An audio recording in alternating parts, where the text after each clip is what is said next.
Taking your arm home for the first time is super exciting, and you might be eager to jump into your hobbies or try some of your daily activities like cooking or cleaning. But the truth is, this takes time. So in this video today, we are going to walk you through some of the typical training progressions that you might go through to help develop control, consistency, and ultimately confidence in your abilities with your bionic hand. Just a note here, this video is specific to and in the perspective of somebody with dual site control. What that means is there are two sensors, one on the outside of my arm and one on the inside of my arm. Using dual site, when I contract the muscles on the outer part of my arm, my hand opens, and when I contract them on the inside of my arm, my hand closes. So if you are using a different type of control system, that's totally fine. Feel free to follow along anyways. There are some really good tips in here for training techniques and ideas of what to practice. But ultimately, take from this what works for you and set aside what doesn't.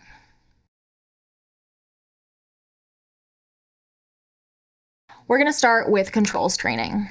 This is going to first allow us to master intentionally opening and closing our hand, and also really learning how our hand responds to our muscles.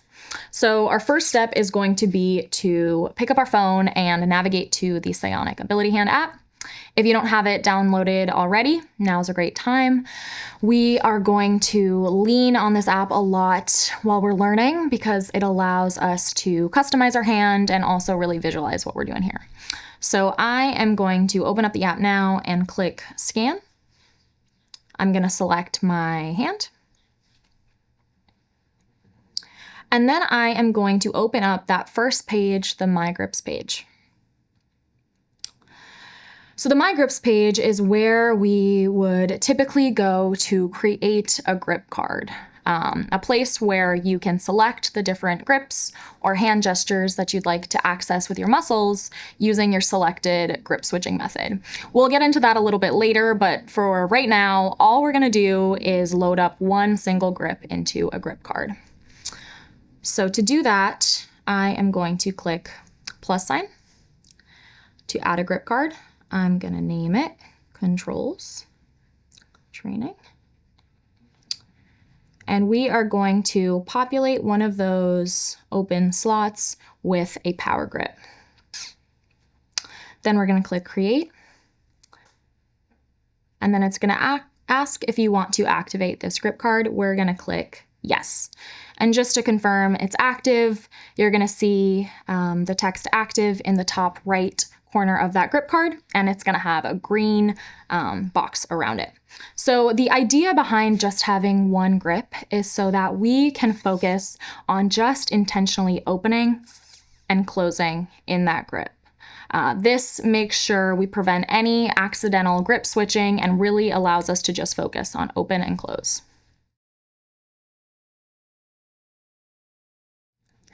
So now that we have our power grip loaded onto our hand, I want us to just start by simply opening and closing and really focus on relaxing in between each contraction.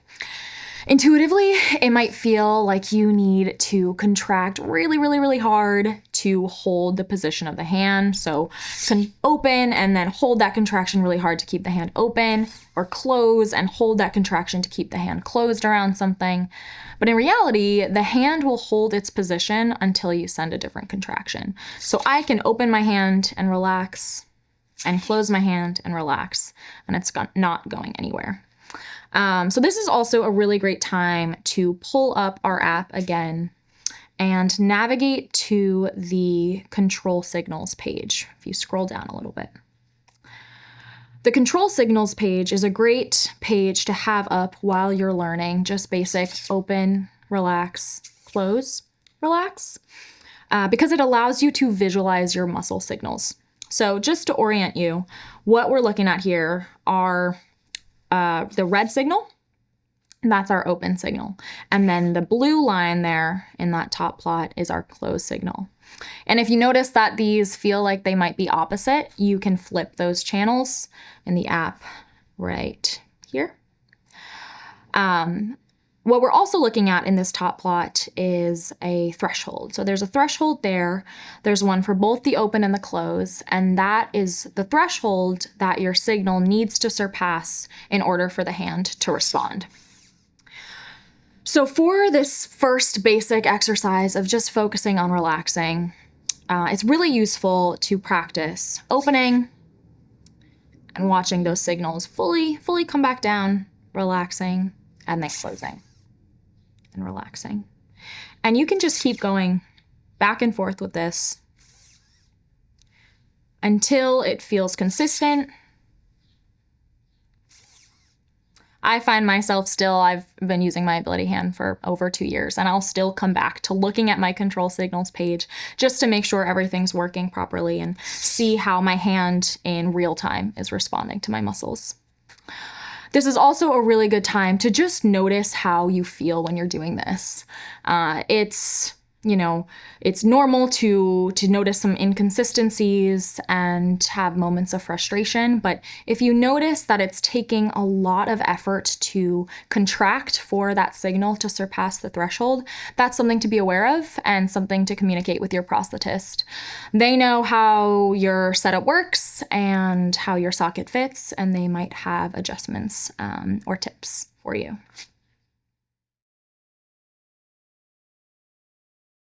So once you feel comfortable with just opening and closing, we can move on to some other variations.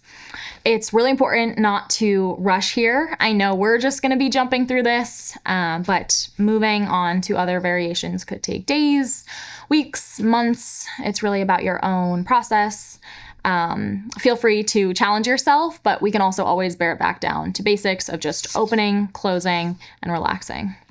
So what we're going to add into this now is a few different grips. So we are going to go back into our PSYONIC app and open up that My Grips page. Again, that page where we just had Power Grip loaded. What we are going to now do is add 2 other grips so we can practice grip switching. So I am going to add a tripod grip. And then in that third slot, I'm going to add a key grip. Just 3 grips to practice cycling through those hand gestures using my selected grip switching method. So what I'm using is open on open. It can be found up here in the settings page on that page. But what we really want to focus on here for grip switching is now opening and closing in each grip and also switching in between each grip. So for me with open on open, what that looks like is opening my hand in power. I send another open signal and then closing it in tripod. Then you can open and close, still focusing on that relaxing in between each. And then to switch into my next grip, I send another open signal, and now I'm in key. I can open and close again in key, and then again, send another open signal, and now I'm back in power. And you can just keep cycling through this, practicing opening, closing, relaxing, and then building on that by then also switching into your next grip.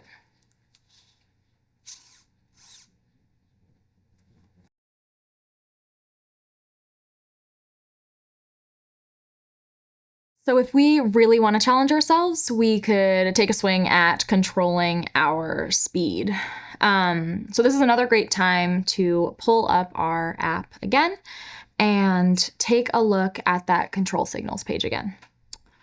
So what I really want us to focus on is just the middle of that screen. What we're looking at here are 2 different plots for your proportional speed.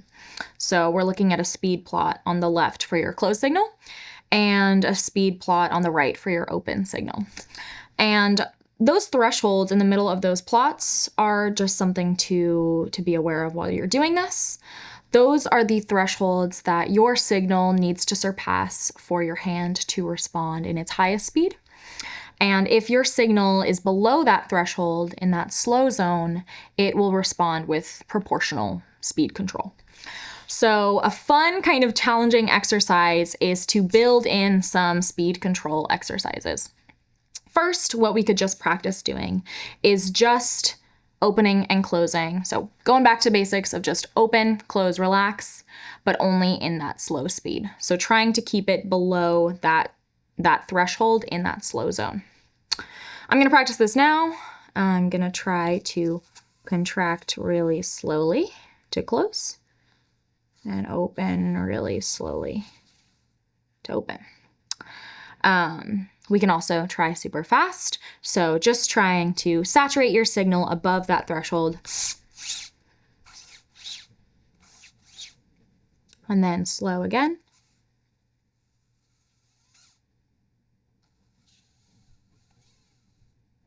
We can also make it a little bit more fun and try to switch between different speeds. So I can try, for example, closing really slowly and then opening really quickly. And then opposite.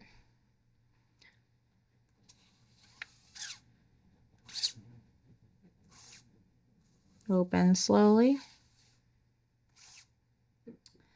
What's really challenging, and is still a challenge to me, is to, within one contraction, try to access two different types of speed. So, for example, I could try to, at first, slowly close and then finish that contraction with super fast speed. Same for open.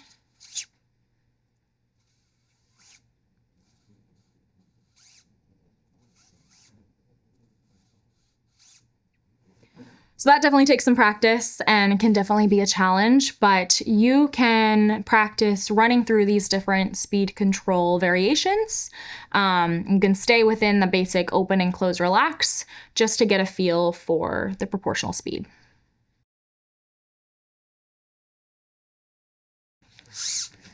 So to add another layer to our practice, we can try changing our arm positions. As we know, we're not always doing things in daily life right in front of our bodies, so it's important to practice not only in front of our bodies, but also in different parts of space. So we can try going back to basics again of just opening, closing, relaxing, and maybe adding in that layer of grip switching, maybe even speed, but we're gonna try it now above our head, out to the side of our bodies, across our bodies, and then below. And so you can just try practicing in different parts of space, seeing how it feels, and adding different variations as you go.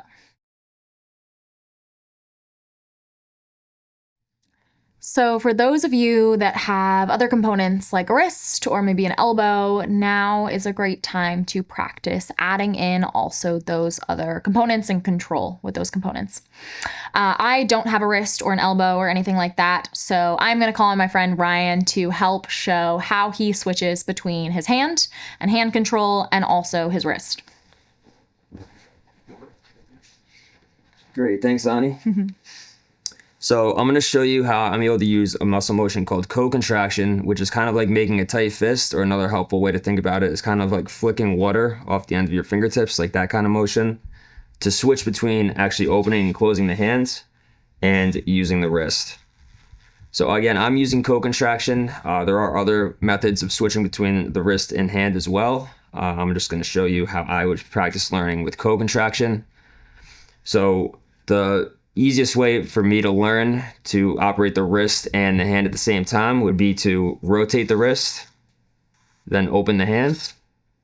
Then we can rotate the wrist back and then close the hand. So just going over that exercise, another repetitive task like Ani was talking about, really helped me to learn how to use the hand with the wrist. Thank you.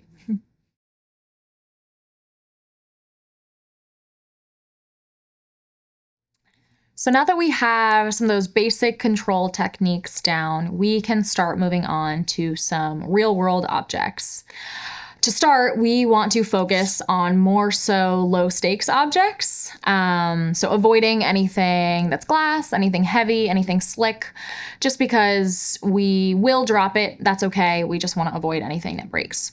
So to start here, I am going to do a simple grasp and release exercise with these cotton balls. I'm just going to practice grasping them and then placing them into the jar and keeping an eye out for what I'm noticing in terms of how it feels when I'm contracting and if anything feels off. So I'm just going to jump in.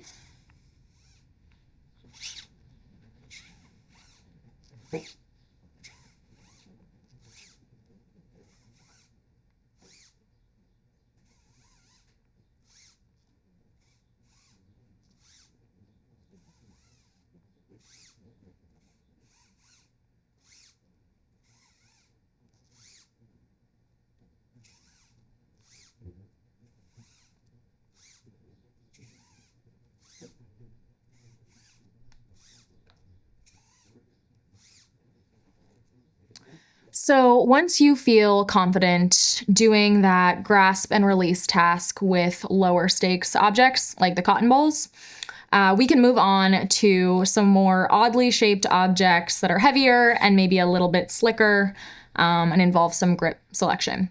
So this is the selection that we have today. And just taking kind of a mental note of all of this, what I would typically do for these three objects is use more of a precision grip. So I'm going to use something like tripod.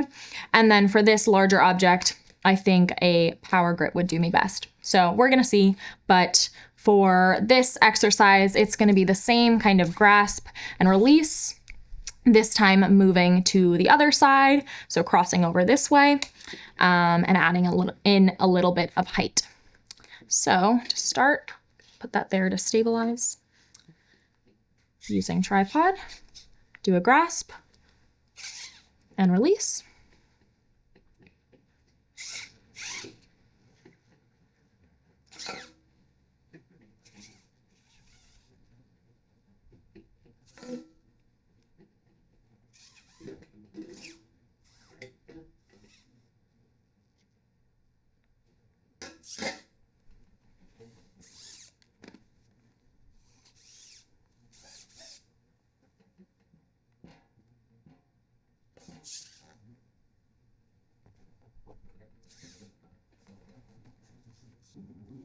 So if you want to move on from some of that grasp and release practice, we can incorporate some more fun activities like stacking or anything that involves balancing. So for this, I am just going to practice stacking these blocks and I'm going to attempt to make a tower. Again, I would look at this and kind of think that a precision grip would do me best. So I am going to use tripod to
Voila. So this is a really good task to help you build coordination with your hand. Obviously, that was kind of a lot of work and a lot of focus, but it also really helps you with visualizing and placing different objects. So a way to really build up to real world scenarios is to try to add some distractions into whatever task you're doing. We have my friend Becca off screen who's going to ask me some questions while I try to stack these cups. And our neighbor also has a litter of kittens. So I think off screen, there are going to be some kittens around being placed in places. So I'm just going to start. Becca, we ready? Ready. Okay. What do you do to decompress? Yoga. What's the most unrealistic thing on your bucket list? Hike a crazy mountain. If you could have dinner with anyone dead or alive, who would it be? Oh my gosh. Harry Styles? What's your favorite book? Where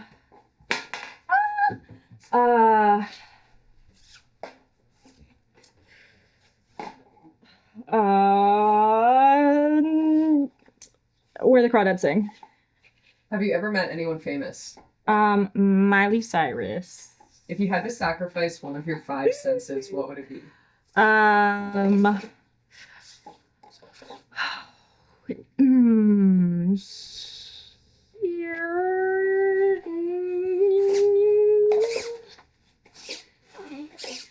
Is that Hearing? Oh my gosh. So obviously you don't need access to a litter of cats to mimic distractions. But you can you can try to mimic this at home by trying to do one of these stacking tasks and adding in either a song and trying to sing those lyrics, or trying to have a conversation with a friend while doing it. Anything that adds in a little bit of additional focus, clearly, to what you're doing.